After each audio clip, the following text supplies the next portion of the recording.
Rafael Devers pushed back his spring training appearance again. What does this say for the third base position? Does it basically guarantee that Alex Bregman plays third?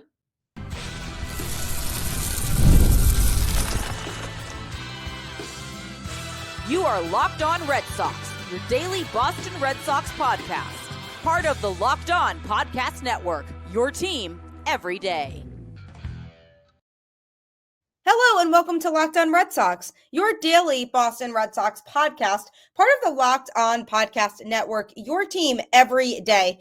I'm your host, Gabby Maljanian, former ESPN social media associate and current host of the Boston Balling podcast as well. And I am here to bring you the latest in all things Boston Red Sox, Monday through Friday, straight to your favorite podcast feed. And want to know the best part? It's free. So why not tune in? Because Locked On is your team every day. Welcome to another episode of the show. Today is Wednesday.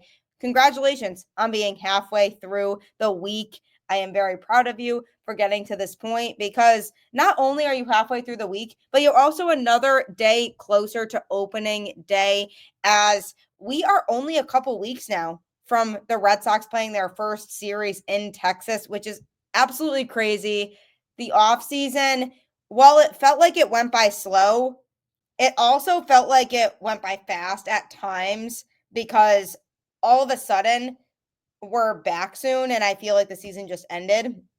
And I think part of that is because of the moves that the Red Sox made this offseason to improve the team. And on today's show, speaking of moves that they've done to improve the team, I'm going to be talking about a little bit some of those moves because they added Alex Bregman, and he could play third base to start the season. And you have Rafael Devers, who continues to not be able to make his first spring training appearance. So I'm going to be discussing that a little bit today, as well as Brayan Bello and an update that he got that's not exactly positive, as well as Kutter Crawford and what his role is going to be when he does join the Red Sox at some point. So Rafael Devers delayed his first spring training start again. So he was supposed to have already played in a game, but because of his shoulder issue, he continues to not be able to make a spring training appearance. And you have to wonder what part of that is the medical staff for the team saying he can't play, and what part of that is Devers saying, I am not ready to play. Because that part of it hasn't been made clear yet as to whether he just hasn't gotten the clear to play, or if he's saying, I don't feel like I'm ready yet. It's actually been over 3 weeks now already since he expressed his firm desire to keep the starting third base position in the wake of the Alex Bregman signing. Now, while I understand that it can be frustrating losing his position at the age that he's at after signing this big extension with the team, at the same time, you can't really declare that that position is your position if you're not playing in spring training games. And obviously, we can sympathize if there really is an issue injury-wise where he physically can't play. But at the same time, he can't be saying, I play third base and that's my position, if Bregman is the one getting reps at third and he's not getting any reps at third. Now, the one case that makes Devers have the slightest chance of still playing third base to start the season is that nobody's really making a firm case for being able to be the starting second baseman, which is another position that the Red Sox could put Bregman in. Because you think about guys like Christian Campbell or Vaughn Grissom or David Hamilton, the guys who are kind of vying for that second base spot. And while David Hamilton is having a really good spring, the question is it good enough to where the Red Sox feel like they could start him at second base? And if the answer still brings uncertainty, then there is a good argument to make for the fact that Rafael Devers could still start the season at third base with Alex Bregman playing second, because the Red Sox don't feel confident enough in any of those guys that I just listed to be the everyday second baseman. So that's kind of the hope that he has now for him to be able to start the season at third. But he has spent the winter rehabbing both of his shoulders and delayed his original return to game action, which was actually supposed to come originally last week. After taking the weekend to face live pitching and hit against the machine, he was scheduled to make his spring training debut on Wednesday. But as of Tuesday, he's pushing back his debut once again. So if I was having this conversation this morning saying Devers is expected to make his debut today, that would be a very different conversation, because then we could see what he has at this point and where he needs to get to before the season starts. But again, because it was announced yesterday that it's being delayed again, we won't be able to see him in today's game. So his spring training debut supposedly now will be on Saturday against the Braves.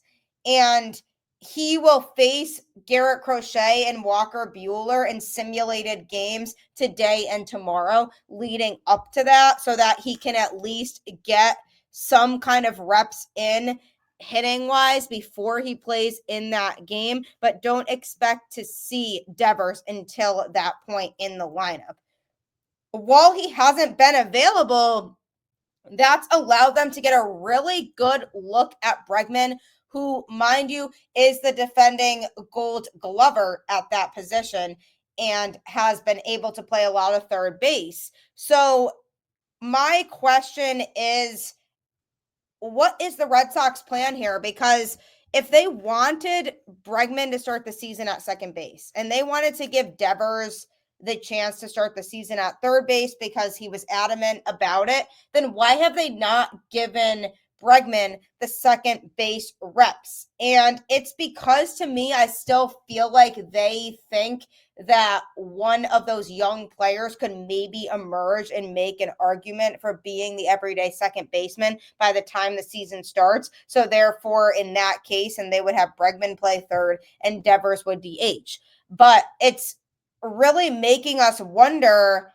how they'll actually handle the situation, because of the fact that Devers was adamant on playing third, but he hasn't really played. And to be honest, I don't think it's completely fair if they start the season with Devers at third after he spent so much time missing spring training games, because how should we as fans feel confident that he can play defensively effectively at third base when he starts the season if he hasn't really shown in spring training that he's improved defensively? Because yes, it's easy to talk and say, yes, Devers has improved defensively, but at the end of the day, that can't be proven until he gets into game action and he's actually going out there and fielding plays and showing that he's made those strides. And to me, I don't feel like I can feel confident that defensively he has made those strides. Now, I'm not hating on Rafael Devers, so please don't take it that way. This isn't about Devers not being a good baseball player, because we all know he's a great baseball player, especially offensively. I mean, he's the heart and soul of the Red Sox right now. He's the guy who's going to provide you that offense, but it's okay to admit that he's not a good defender. And Alex Bregman is a better defender than him. And I was hoping that Devers could get more reps earlier on in spring training to be able to show that he's improved defensively, to give us more confidence in starting him at third base. But honestly, since he hasn't started in any spring training games yet, how are we supposed to feel confident in him starting at third base? So what does this say about the Red Sox and their decisions moving forward as they go into the season? To me, it says that the Red Sox are going to likely start Bregman at third base because he's the one who has been playing there. And when it comes to Devers, they are going to have him DH, especially because if this shoulder thing continues to be an issue, how are they supposed to feel confident in him being able to play both on defense and on offense? I mean, that's not a knock on him. That's just if you have an injury, you can't really play both offense and defense effectively. That just is what it is. So I feel like if the shoulder thing is still nagging him come the start of the season, why wouldn't they DH him to make sure that he's only really working on one aspect of his game and not pushing it by also playing defense? I would not be surprised if that ends up being the case. So I'm definitely sitting here saying that since his spring training debut was pushed back again, I am pretty confident that Rafael Devers will not be the starting third baseman to start the season for the Red Sox unless he makes a huge splash over the next couple weeks. But in reality, Bregman has been getting the reps. If they don't feel like David Hamilton can be a serviceable second baseman to start the season, then maybe we see Bregman at second and then we see Devers at third. But as far as things go right now, it's going to be tough for Devers to make his case for being the everyday third baseman because of the fact that he hasn't really gotten the types of reps per se that he needs to get in spring training so far. So hopefully he's able to figure it out. I mean, I love Devers. Obviously, he's the face of the team, and I would love to see him succeed and grow as a defensive third baseman. But at the end of the day, the Red Sox need to put the best combination of players out there that is going to help them win games. And Rafael Devers at third right now, will it help them win games? We can't really say that confidently. So they need to make a decision that's best for the team. And if the decision that's best for the team is that Bregman plays third, then Devers cannot be complaining about the fact that he's going to be the DH. So we'll see how that situation plays out and where Devers ends up playing. But coming up, I'm going to be talking about a pitcher that did get an unfortunate update recently. And what does that mean for the starting rotation? That's all next. Looking for a snack that's both delicious and nutritious? Crack into a good source of protein with Wonderful Pistachios. Wonderful Pistachios is one of the highest protein nuts. Each 1 ounce serving has 6 grams of protein, giving you over 10% of your daily value. Plus, they're packed with fiber and better for you unsaturated fats to help keep you feeling fuller longer. Personally, I love the no shells variety. It's the perfect grab-and-go snack for busy days. Whether I'm snacking at my desk, on a road trip, or just need a quick protein boost, they're always my go-to. And if you love cracking open every shell for that satisfying crunch, the in-shell options are a classic favorite. Get snackin' and get crackin' with a snack that packs a protein punch. Visit wonderfulpistachios.com to learn more. When I say that these things are addicting, I mean these things are addicting and you will want to continue buying them. So I highly encourage you to buy Wonderful Pistachios at the store because I promise you will not be disappointed. I'm serious. Go get them the next time you go to the grocery store. You will be so happy. In talking about the Boston Red Sox heading into the 2025 season, there are definitely some concerns, and that primarily relates to the health of the pitching staff.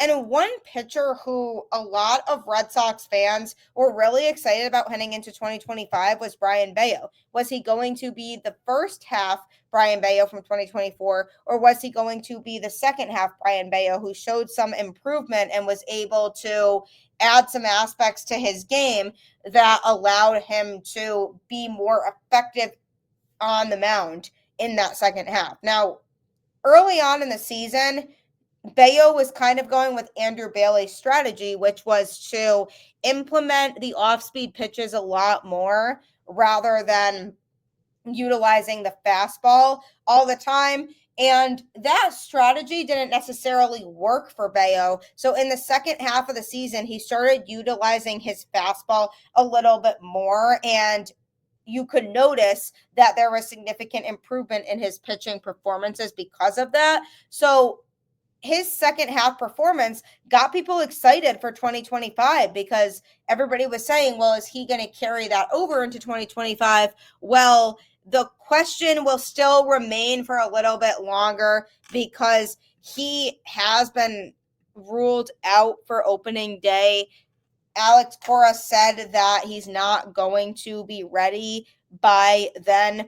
He's entering the second season of a 6-year, $55 million contract extension. The 25-year-old is still expected to be a huge part of the rotation, both now and in the future. But shoulder soreness has delayed his season from getting off on the right foot. Now, just remember, Bello was the Red Sox opening day starter last year, so they felt really confident in him and his abilities. And at the time going into last season, he was the guy I would have picked to be the opening day starter too, because honestly, at that point, people were looking at him as the number one because nobody really knew what Houck was going to do and the type of season that he was going to have. So people were really looking at Brayan Bello as that number one starter for the staff.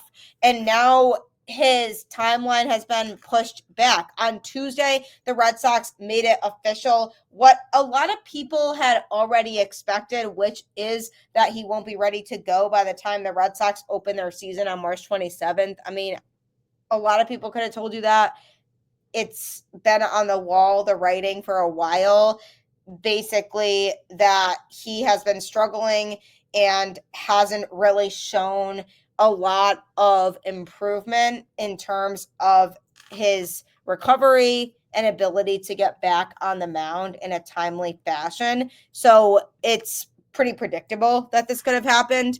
Alex Cora told everybody that is in the Red Sox media that Bello would begin the season on the IL, but that he's also expected to return at some point in April. So he shouldn't be gone for that long and should hopefully be back in the rotation come middle of the month when the Red Sox only have a couple series under their belt at that point. Cora said he's behind, so he's not going to be with us for opening day. Just doesn't make sense with where he's at to push him, like rush everything, and then something major happens. He's throwing a live bullpen tomorrow. He's going to be part of it, but he's behind, so we'll take care of that. So when it comes to that statement, he didn't really give specifically a timeline that's positive of where he could be at.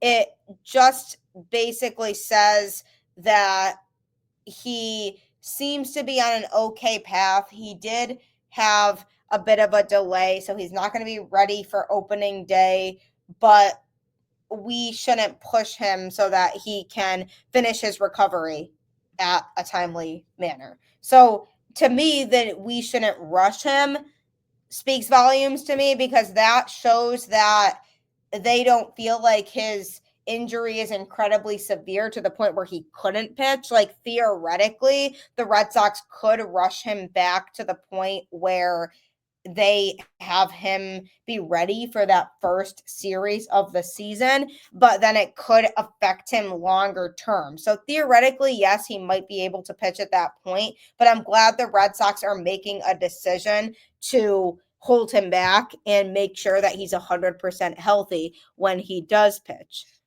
Last season, he had a 4.49 ERA across 30 starts, posting a 4.18 record. He struggled to pile up strikeouts, and his sinker has been hit hard throughout his career so far. So that's something I'm looking at going into 2025. But he did finish the season strong and showed enough progress that the Red Sox are still excited about his growth potential in 2025, despite the fact that he's not going to be ready to start the season.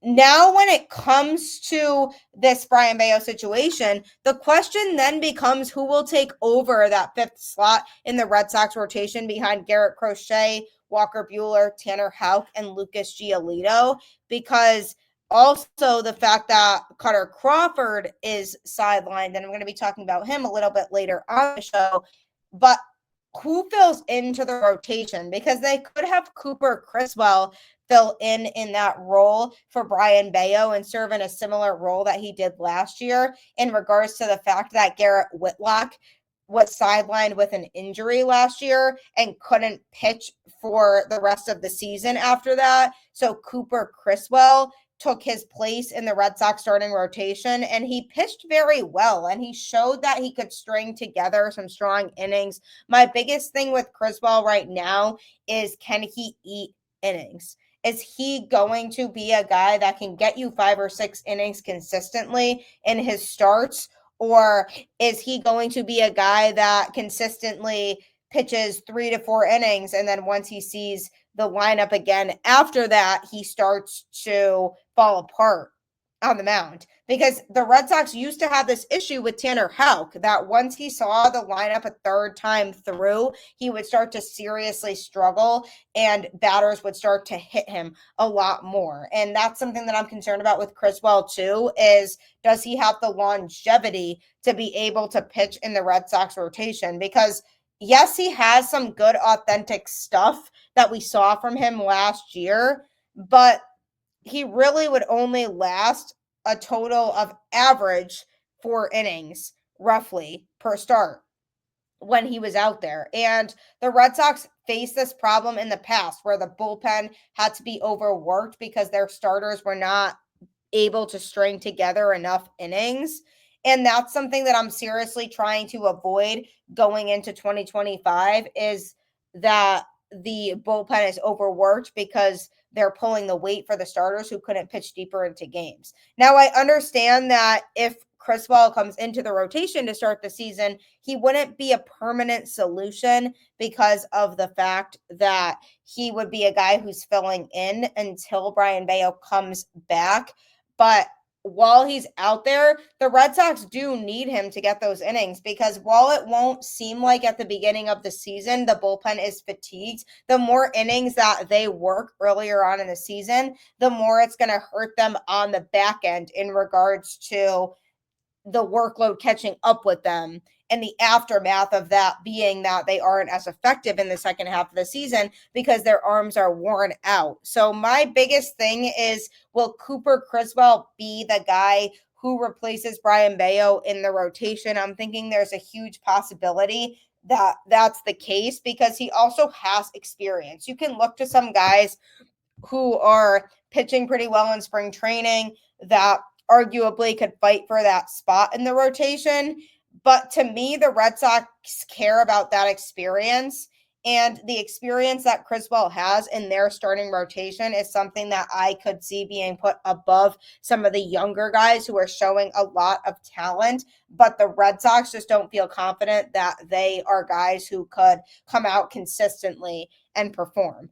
I like Cooper Criswell. I think he has some good pitches that he could throw to opposing hitters. But my biggest thing with him is that he has to get that innings count up. So if the Red Sox are serious about putting him into the rotation come the start of the 2025 season because of Bello's setback, then they have to allow him to take more reps through the rest of spring training, where he's throwing more innings at a time and more pitches at a time, because they really need to try to push that with him if they foresee him being somebody who starts with the Red Sox heading into 2025. So I'm really hoping that whoever they choose to take Brayan Bello's place, it ends up being somebody who's reliable. And coming up, I'm going to be talking about a couple of other pitchers who have the potential to work their way into the Red Sox starting rotation. And what's Kutter Crawford's role going to be? That is all coming up next. Get the supplies you need from the site made for the skilled trades, Supply House. Whether you're in plumbing, HVAC, or electrical work, Supply House is the reliable way to order products online. Their easy-to-use website is packed with helpful resources and the latest product info to help you get the job done right. Plus, with a complete inventory of over 200,000 parts from 400 plus top brands, you'll find exactly what you need, delivered fast from coast to coast. Need help with an order? Supply House offers expert support and industry-leading service, so you'll always talk to a real person. And for trade pros looking for an extra edge, their free Trademaster program offers exclusive perks like a dedicated phone line, free shipping, and discounts on every order. Thousands of skilled professionals are already taking advantage. Now it's your turn. Join the Trademaster program today at supplyhouse.com/TM and start ordering plumbing, HVAC, and electrical supplies with just a few clicks. Plus, use promo code SH5 for 5% off your first order. That's supplyhouse.com. You don't want to miss out on that, so be sure to check it out. The Red Sox are already dealing with pitching injuries for the start of their season, and this is exactly what I feared because they had a lot of injuries in 2024. And I said, this team just needs to stay healthy in order to feel like they can confidently make a run. But the pitching injuries just continue to pile up. Kutter Crawford is somebody who is not going to be ready for opening day for the Red Sox. And the question becomes, what is his role going to be when he does come back?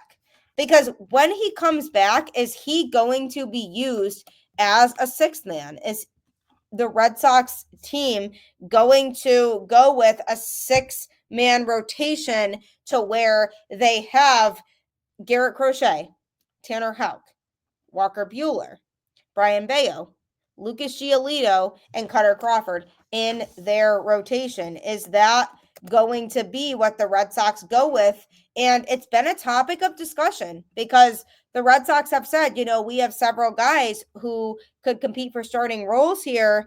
Should we go with a six-man rotation because we feel confident with all those guys? I think it's definitely a possibility. And I think for guys like Walker Buehler and Lucas Giolito, who are coming off of injuries, it could be really beneficial for them if the Red Sox do go with a six-man rotation and allowing for extra rest for them in between starts. But then you look at Lucas Giolito, who exited his outing with the Red Sox yesterday after just one inning because of hamstring tightness.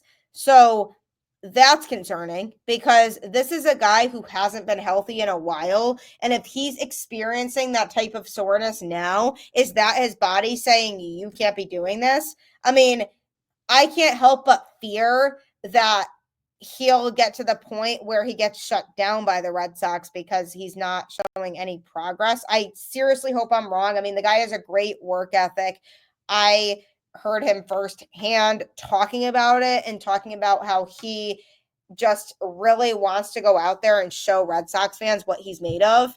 And I love that attitude. But what I'm concerned about is the Red Sox saying he's not able to stay healthy enough. And obviously, this is something that we have to keep an eye on. Giolito specifically said he doesn't see it as something major. So I think we have to at least take some solace in that and hope that that legitimately turns out to be what it is and that it's not this huge problem.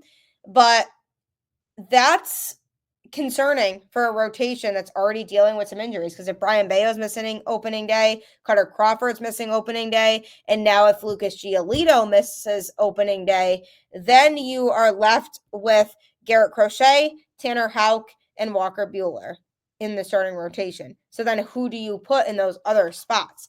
You have two guys who have been making their mark in spring training and could be making an argument to get those spots in Richard Fitts and Quinn Priester. Richard Fitts, the Red Sox acquired in the Alex Verdugo trade, and Quinn Priester, the Red Sox acquired at the trade deadline in a minor league transaction. And both of them are guys who have shown promise. Fitts has definitely been turning heads so far this spring, having added a significant amount of velocity over the offseason.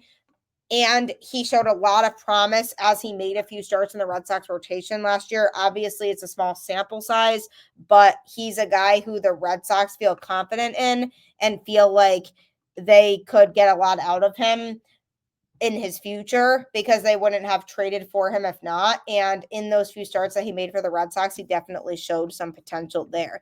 But Quinn Priester bulked up and added velocity as well this offseason, and he may very well hold the tiebreaker over Fitts if the race turns out to be close, because he is just pitching very, well in the spring. So one of those two players I could see being a guy who takes over in the rotation. And who knows, maybe both of them come in instead of the Red Sox using Cooper Criswell. It really could just depend on what they're feeling, if they want to choose experience or if they want to choose both of the youngins and have them show what they can prove. But it's definitely concerning right now with this pitching staff because they have some injuries, and there are guys who definitely or likely will not be ready for opening day. So they're going to have to compensate. And this is exactly why you get depth. You get depth at these positions because you don't know if somebody's going to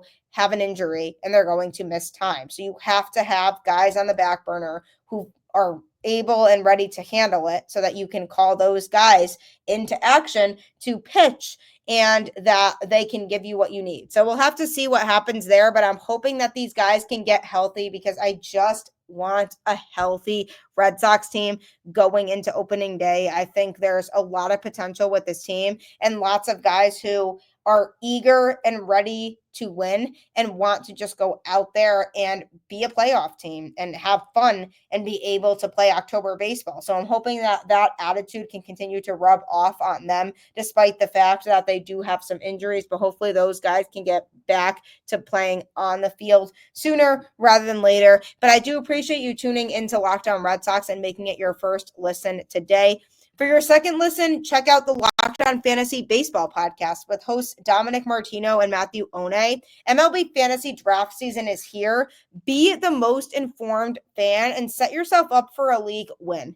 Find Locked On Fantasy Baseball on YouTube or wherever you listen to podcasts. So you can find that there right after this. My show is also available on any podcast platform, so be sure to continue to tune into that as well. Like I always say, keep the faith, go Red Sox, and I'll catch you on the flip side.